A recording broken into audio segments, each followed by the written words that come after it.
All right, so I'm back in the house. Just gonna go ahead and take this. No, I can't take this from my hair. I look rough, I look terrible. I just finished my workout, all this kind of stuff. But see, I'm making 2 videos simultaneously, and you'll understand that later on once you get to see the other videos. And I'm driving home and I'm like, Tansy, what's up with you, girl? Why can't you just be satisfied with knowing it for yourself? Like having information for yourself. You know, you did your massage business, you closed your massage business, you did the daycare, you closed the daycare. Why you just can't be satisfied with like having the information for yourself? Like, why do you feel it necessary to incorporate all these things into your channel? Despite what the algorithms say, despite that some people subscribe for one thing, but you still want to share all this stuff. Why is that? And you know what I realized? It ain't enough for me. It's not enough for me. These other videos that I'm doing is bringing forth a lot, and I realize it's just not enough. It's not enough for me to conquer it by myself and then to sit on the information. It's not enough for me. And to some people it might look like you literally do everything, girl. You be all over the place. And I realized I'm really going back to do everything that I've always wanted to do. But I never had support. I never had anyone in my corner to push me, to let me know that I could do it. So I'm blessed. I mean, blessed to be able to be in the position now to go back and do everything. And someone's like, you could just be satisfied where you are. Like, I have a good life. I'm not even gonna hold you. The fact that my family and I don't have a good relationship, because I've come so far in it, my life is good. My life's good. And I'm like, there's 2 roads here, and you always get a decision to choose which road you want to travel on. I could sit back. I can enjoy the fruit of my labor. I could be cool. Like, I could just sit, you know, I don't have to be at work or nothing like that. I could just sit down and chill and enjoy the things that I've already acquired, but that's not enough for me. I remember when I was in these tough situations and I had no one. If someone would have just given me information, I didn't need anyone's money. I didn't need anything aside from the information. I needed someone to tell me. That's it. I was willing to listen. I was willing to learn. But I never ran into a person that would just take me under their wing and just tell me without wanting anything in return. I never ran into that. And by the grace of God, God took me under his wing and he taught me and he's been teaching me. But I would be so foolish to sit on all of that stuff like I gave it to myself. Like, it's all mine. Like, it's all mine. Like, it's all me. I gotta give back. Like, it's not enough for me just to get stuff for myself. And I know that's crazy. Some people might not understand that, but that's not enough for me. I'm going at it all. And I told you guys, like, we were going on the 21-day journey. I know I can't tell you exactly what it is, but I passed the test. And just know I'm going for it all. I'm not going for it all for myself. I'm going for it all for my children. I'm going for it all for my children's children, and I'm going for it all for your children, because there's a woman watching me who also doesn't have anyone and who thinks like, there's no way that I'm going to be able to make this vision that I have for my life come to pass without enlisting the help of someone else. And God will help you and lead you just like he's leading and guiding me. And I pray that I could be a voice of reason, a sound voice in your life, because I don't want nothing from you except for you to do every single thing that has your name on it. I do not want you to leave this earth without making a lane, like not even making a lane, because your lane is already made, without driving in your lane because your children are depending on it. And man, sometimes you've got to sacrifice things. And I realized that. But I am so, I know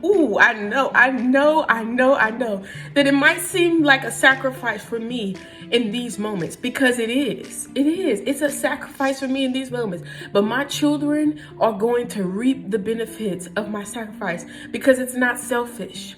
They're selfless acts.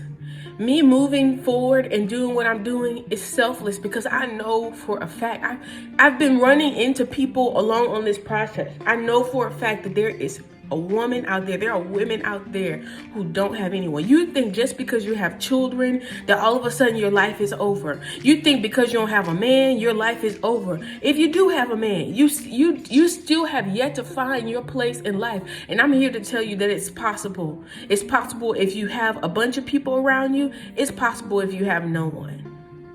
Okay, and I'm gonna go off to say it's even more possible when you don't have anyone, because all you have is you and God. That's all you got. You don't have nothing to lose. You don't have any friendships to lose. I don't have nothing to lose. I don't have nothing to lose. Like I don't have anything to lose and everything to gain. So with all that being said, we're here. I'm going to put away a few things, and then we're going to get to, I guess I'm going to show you guys how I do inventory. I think that would be a good one. Let me dry my face, get my life together, and then we're going to see exactly how we're going to structure it. Y'all know my videos never go as planned, but girl, I hate to come on here crying and carrying on, but it's really like, the world is definitely changing. People are changing, culture's changing. And there's a lot of things that are not so good going on. But don't you ever focus so much on what's not good and going on, and you forget that in every situation, there are equal opportunities. There's an opportunity to create. There's an opportunity to make better in every single situation. I want to bring up this. I remember there was a hurricane that came here. I don't remember the name of it, but you guys know the story I told you guys. My son was going to be moving with me, and you know, it was a whole, my son was gonna be moving with me. It was a whole process of like, you know, and the closer the time came that God said was gonna be the time, all the stuff wasn't in place. So a hurricane came through, and I had this car. Now y'all know before I gave my car back to the dealership because I couldn't afford it. They ain't come get it. Like, I gave it back to them, and then they came and got it. So I was like, It was one of those buy here, pay here lots. Anyway, so I didn't have a car, and I finally had saved up my money. I had been working this job for a year, and I got this hybrid Honda. It was a beautiful car. Well, long story short, this hurricane came through. Everybody else, maybe they had lived there for a while, they began to move their cars up on like this, it was like higher ground. They began to move their cars up on the higher ground. And this happened while I was sleeping, obviously, because I didn't hear anything, I didn't see anything. Girl, I woke up in the morning to drive my car to work, and the car had water up to the trunk. Now, if you know about a hybrid car, there's two batteries. There's one in the front and there's one in the trunk. So this car literally it got destroyed. It got destroyed. The insurance wouldn't cover, I don't remember why, but the insurance wouldn't cover the damage of the second battery. They wouldn't cover all of it. You guys know you could go through FEMA and all this kind of stuff. The car dealership, they told me to bring it up there and they wouldn't cover it. It was a whole thing. I said all that to say, it was a very catastrophic moment, but turns out it was later on. I didn't get to experience the fruit of that moment in that moment. But me getting that, like my car getting destroyed, actually in the end allowed me to sign up for like rent assistance. And y'all know I was working like a really dead-end job. I wasn't making enough money. My son had came to live with me. I ended up qualifying. Like, they literally paid my rent for 2 months just because I did get damaged during the flood. So even though it didn't seem like, it seemed like you know, oh, I can't believe this happened to me moment, it was actually something that worked to my benefit in the end. So I want you to just, you know, there's opportunities in every single situation.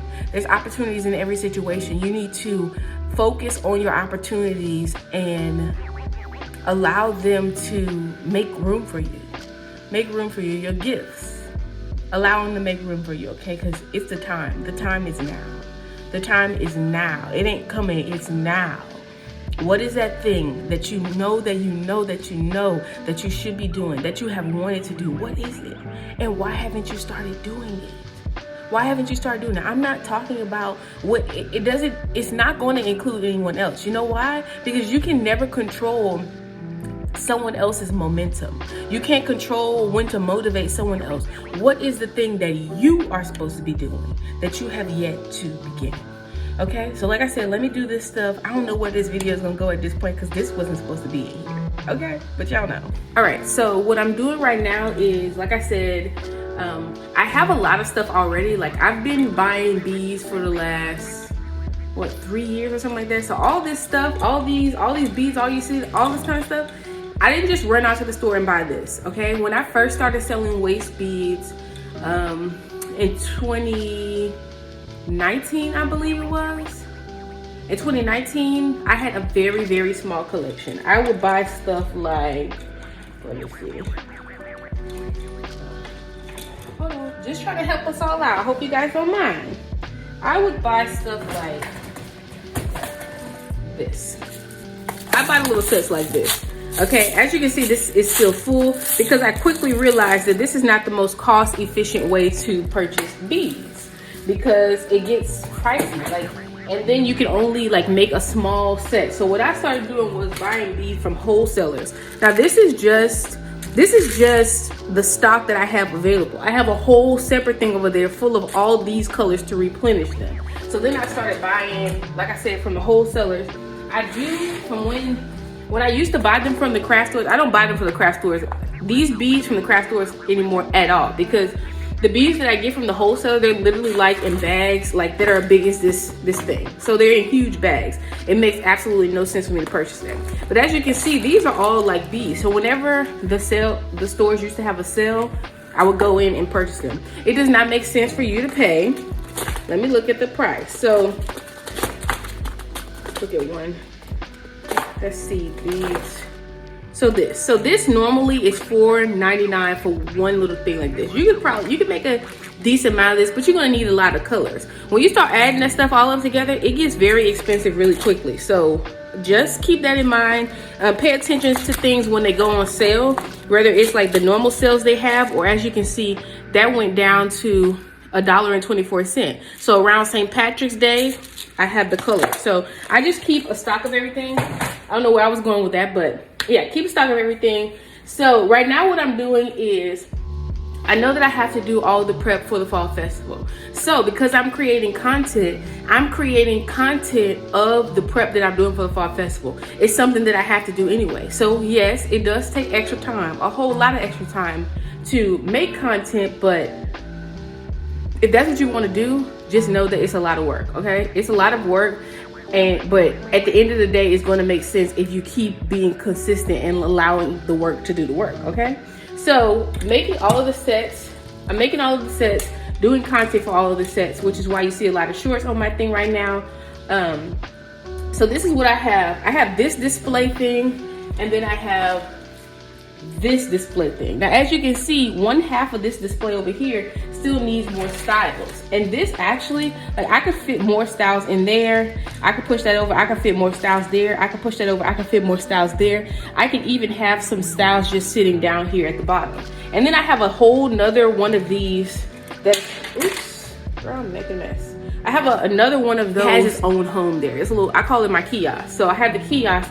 I'm going to pull those items from there so that I can sell them too, because parents and all that kind of stuff is going to be there and people like to buy gifts.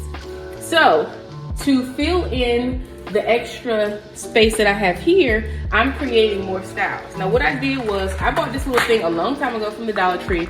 Y'all know it has a little dollar section. It was $3. So I have all of these styles inside of this little thing. Inside of here, I know these are all beads that need to be turned into bracelets for this season. So if I don't turn them into bracelets for this season, I'm not going to be able to use them until this time next year. So I need to make all of those things into bracelets. So everything that's on the display, I also need to make as many backups as I can so that it can be a display, and then I'll have little baggies, you know, like little clear bags. Well, I'll show you all that stuff when we get to it. I have little clear bags behind the tables that, you know, people can buy stuff from. I do have my dollar bin, which let me show you it. Yeah, I have my clear bags there that people can buy from. That way I'm not like destroying my display. So here's my dollar bin. So like I said, I have inventory and stuff already made. So all of this stuff is kind of going to be like a grab and go, but I want to make more items for this season. So these are dollar bins. I'm going to definitely bring this with me because people like to pick up little things that are $1, and those dollar things are on my website as well. So I'm just going to use those same things. What else? This, I also, because these were on sale at Michael's, I believe, and it's going to be at a high school, so you know kids like little stuff like this. So what I'm going to do is set an amount that you have to buy. So you have to purchase a certain amount. I think I want to do 2 bracelets and a lip gloss, and you're going to get a little sachet, the little black sachet, and put it in there so you can get like $5 bag, build your $5 bag. And then I'll put, if you spend, I think it's gonna be $10. Either $5 or $10, you get a free one of these. So I bought 3 of these. Yeah, I bought 3 of them. There's another one over there. There are 12 in each of these. So, you know, as while supplies last, you'll get a free one of these. Last year I was giving out candy for them. They really liked that. But that's what I'm doing here. So just really being smart about preparing stuff. And like I said, also making content because people wanna see the sets that you make. Like I like watching videos like that. It's just relaxing too. So, you know, that's what I'm doing. That's how I stock my inventory. So yeah, I thought I would have more to say, but it's kind of self-explanatory. If you have any questions about it, let me know. I think that's a better way. If you have any questions about it, let me know. I can show you guys how I keep track of my inventory on my website, even though that's kind of self-explanatory too. I just put in like the quantity. I can put it on the screen if it doesn't put any information on there. I put the quantity, and then like let's do this. So actually no, let's do these. That I've made 3 of these. Now if I make more, and I just add it to the quantity. So however many I'm making, just make sure that I keep track of it.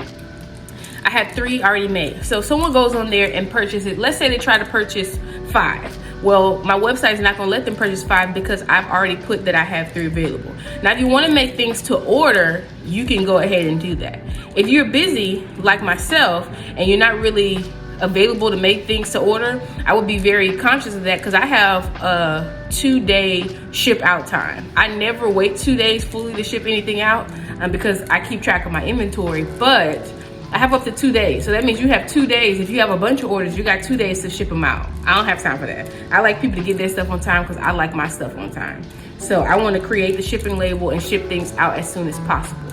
The only way that, you know, it would be a longer time, of course, if you ordered on Sunday. But your package still gonna be shipped out by Monday if you order. I would just go in there, click this, change it all in there. When someone buys, let's say someone buys 1, the website automatically will update to 2 of these left, and so on and so forth. So yeah, it's pretty self-explanatory. But keeping track of the inventory is necessary unless you're doing custom orders. And I do have custom orders for my waist beads. However, some people get it, and some people ask me a lot of questions. And to be honest, I really don't answer questions. If you go on Walmart's website and you order something and you have a question about it, you can either read the description or, I mean, that's it. You don't, like, I don't think people realize that maybe you're not available always to answer those like questions. That's why I leave a lot of information in my description for my items. And I also have the ability for the customer to leave notes so they can tell me as much as, you know, they can about their order, so they won't have any problems. I've never had any problems. However, I'm just, you know, yeah. So I am going to get to work here. I'm really tired, probably because I'm hungry, girl. Probably because I'm hungry, probably because I was in the sauna. But I got work to do, so I will talk to you guys later. All right, so we want to go into the week with as much momentum as we can. Today is Sunday, and we are going to do our Sunday reset routine. And what I mean by reset is just clean up the house, make sure that everything's in order, so when everyone wakes up on Monday, we all have a fresh start. I found that vacuuming the floors as opposed to sweeping them helps me to save time, so I am using the hose on my vacuum to get around my desk, pick up all those extra beads and extra string, and I do this throughout the house. Next, because I get my daughter ready in the morning, I need to make sure that this bathroom looks like a place I want to be in. And do you see that mirror?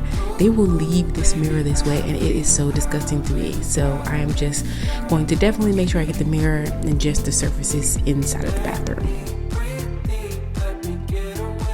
Now, I know this is toilet bowl cleaner, but I really like it for the surfaces as well. It does have bleach in it, so I would wash your clothes, but I feel like it's a good one-size-fits-all cleaner. You guys know I use different color rags for each surface, and that system has been working really well, by the way. One thing that people forget to do a lot, and I recommend that you write it down somewhere so that you can remember, especially as cold and flu season rolls around, that is wiping off the doorknobs and the light switches.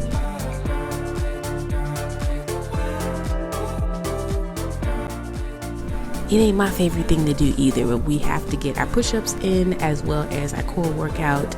I did some other exercises, but I didn't put it in this video. Just know that that's also a part of winding down at night, and that's doing my workouts. Next, I have to make sure that I drink a gallon of water a day. I'm doing a little test for you guys. I'll let you guys know about it soon. Drinking a gallon of water a day. Tomorrow I'm actually going to try to do 2 gallons, so I want to make sure that I get myself a great start, and that is by filling up my gallon jug. Now, I do have another gallon in my car, but this was the last gallon, so I didn't want any excuses, just making sure that I fill it all the way up. Alright, so that brings us to the end of today's video. I will see you guys bright and early tomorrow morning for the next video in Vlogtober. You already know I was doing Vlogtober, did you?